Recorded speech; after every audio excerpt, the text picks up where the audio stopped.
It is time for us to check the weather forecast. It's time to speak with Pat Pagano. Good morning, Pat.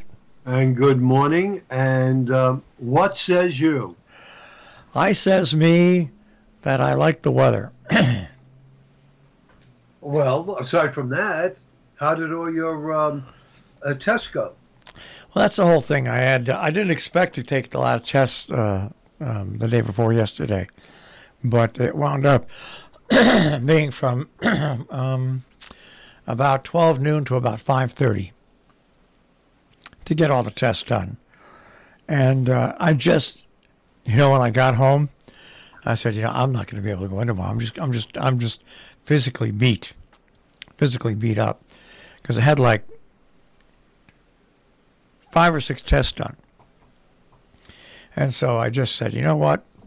I'm going to sit back and relax. And you know what? It worked. I feel much better today. Well, that's good.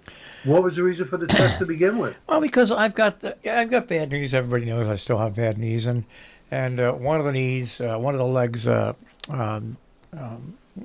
fluid filled up in the lower leg, and of course, because I have a certain blood condition that they're investigating, you have to go in and you have to get tested when things like that happen. You just have to. And it's just called being safe. It turned out, once again, everything is perfect. All the tests came out that they took.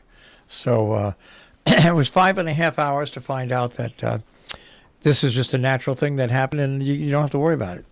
That's great. Good news. When Mom was alive, she had had a lot of tests done too. And I'll pass this on to you. I don't know how easy it is, but they went over leaps and bounds to test her in her home. And I mean, they brought in electrocardiograph machines, X-ray machines, anything that they had to bring in, Doppler.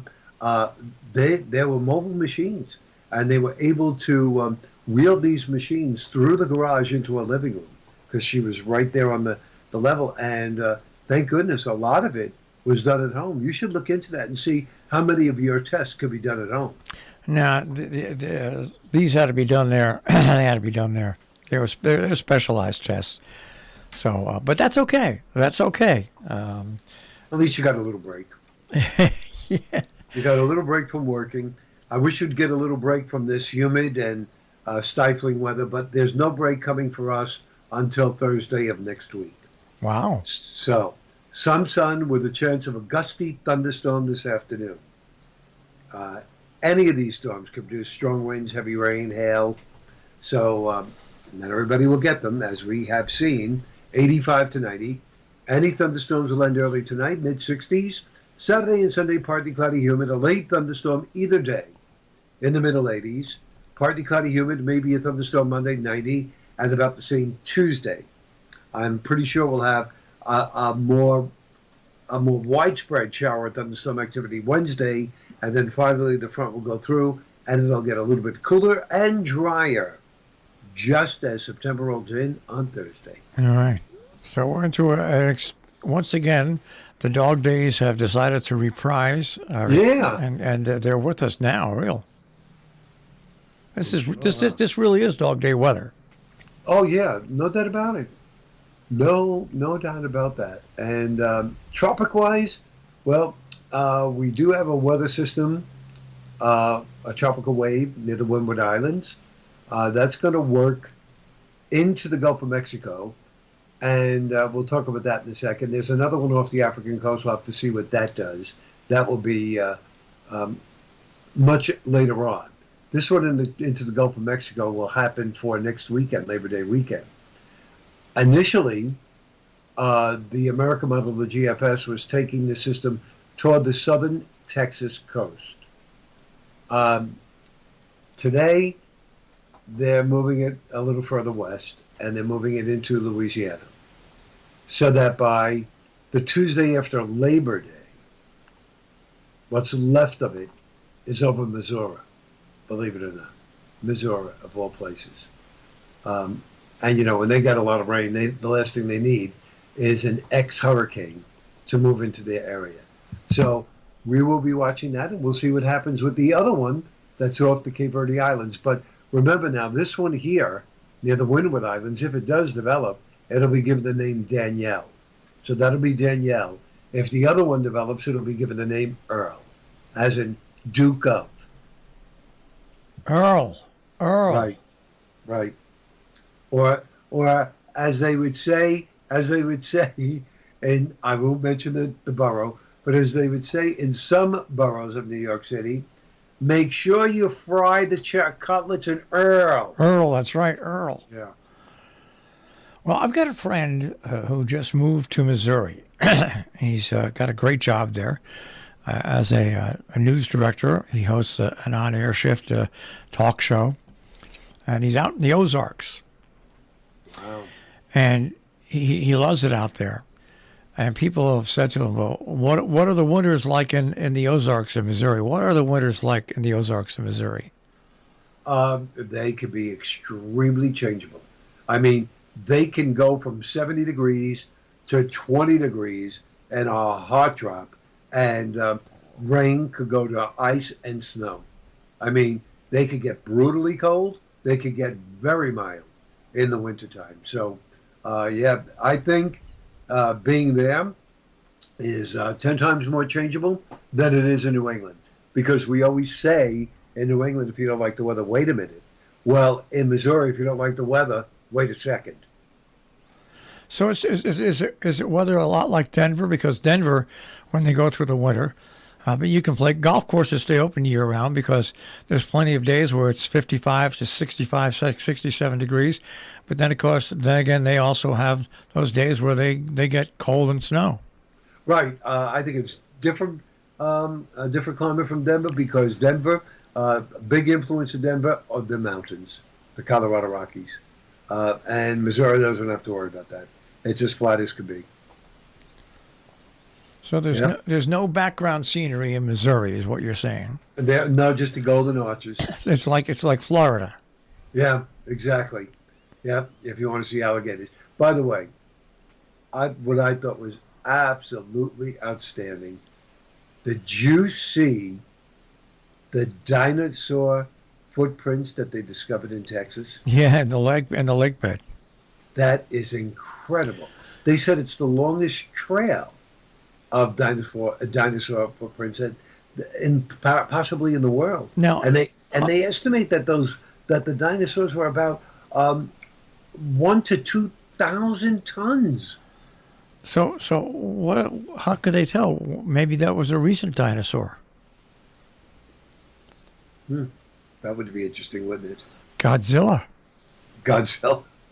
I think that was so interesting. No, it was interesting to see it. It was very interesting. I think they also discovered.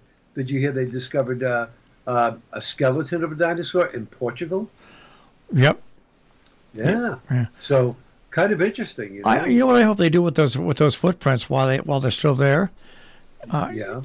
Pour some stuff and get them so you can keep them for posterity. Right. I'm sure they will. I forgot how many millions of years old they estimated those footprints are. Just incredible. You know, I have always been fascinated by dinosaurs, prehistoric stuff. Always. And now when you see things like this, you say to yourself, "Wow," you know, it really was at one point how these things roamed the earth. Well, you amazing. know, that's one of the reasons I like Jurassic Park. Yeah, there was a lot of excitement and action and everything like that. Right. But it was so realistic, where you actually got a chance to see these beasts, even though it wasn't real. It looked real enough, and you got to see their majesty, their beauty, and also the other side of them. You know, you're absolutely right. And also, the first Jurassic Park actually made you believe that there could be dinosaurs today. You know, when they did the DNA and the whole bit. In the first Jurassic Park, I actually got goosebumps when they arrived there and they were riding through the park, and you got your first shots of the dinosaurs, and they had the Right. great music in the background. I actually Yes. got goosebumps watching that. Yeah, they did that so well. That was really one of the best. And the part that I remember so well is when the tram gets stuck initially, and the kids are on it, and thunder and lightning, and everything is quiet. All of a sudden, you see the glass of water Oh, shake, yeah. start shaking, and you hear the pounding. It's like, oh my God, what would I do? I don't know what I would do. Obviously, I wouldn't get out of the car and run. That's for sure. So that was very scary.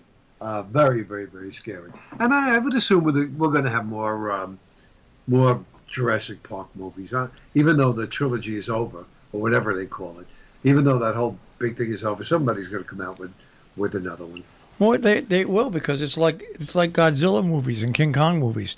They may go away for years, but they'll come back because people want them. People love it. Yeah. Yep. People like me. Yeah, and people like you love this weather. That's going to be that's right. warm and humid with gusty thunderstorms this afternoon, folks. Be careful.